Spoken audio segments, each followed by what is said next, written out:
Hello guys, welcome back to our channel the neat fleet.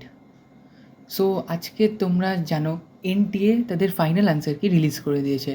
হ্যাঁ, এই answer কি বেসিসেই তোমাদের ওএমআর শিট চেক হবে এবং তার বেসিসেই তোমাদের মার্কস আসবে।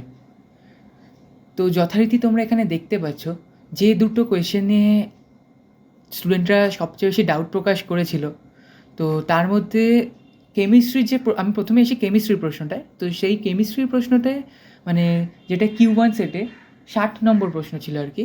তো সেখানে কিন্তু ফাইনাল অ্যান্সার কিতেও এনটিএ তাদের আনসারটা বদলায়নি, বরং তারা অপশন 3 মার্ক করেছে, মানে D4 to D5 কনফিগারেশনই তারা বলেছে।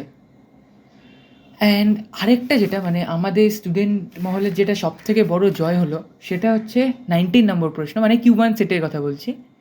তো এখানে তোমরা দেখতে পাচ্ছ এনটিএ কিন্তু 1 এবং 3 মানে ওল্ড এনসিইআরটি এবং নিউ এনসিইআরটি দুটোকেই ঠিক বলে গণ্য করেছে।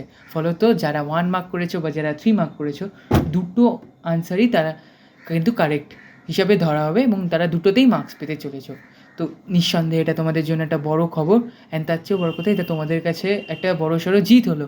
কারণ আমি আমার কমেন্ট সেকশন বা আমি অন্যান্য ইউটিউব চ্যানেলে এটা দেখছিলাম কি অনেকেই এই কোয়েশ্চেনটা নিয়ে চ্যালেঞ্জ করবে বলছিলে বা ডাউটে ছিলে কি এটাই তোমরা নম্বর পাবে কি না। তো আলটিমেটলি এনটিএ পরাজয় স্বীকার করেছে, তোমাদেরই জিত হলো, অ্যান্ড তার জন্য কনগ্র্যাটস।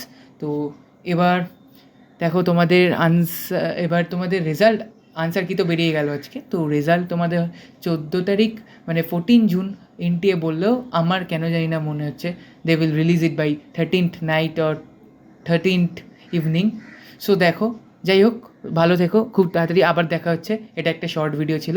Thank you.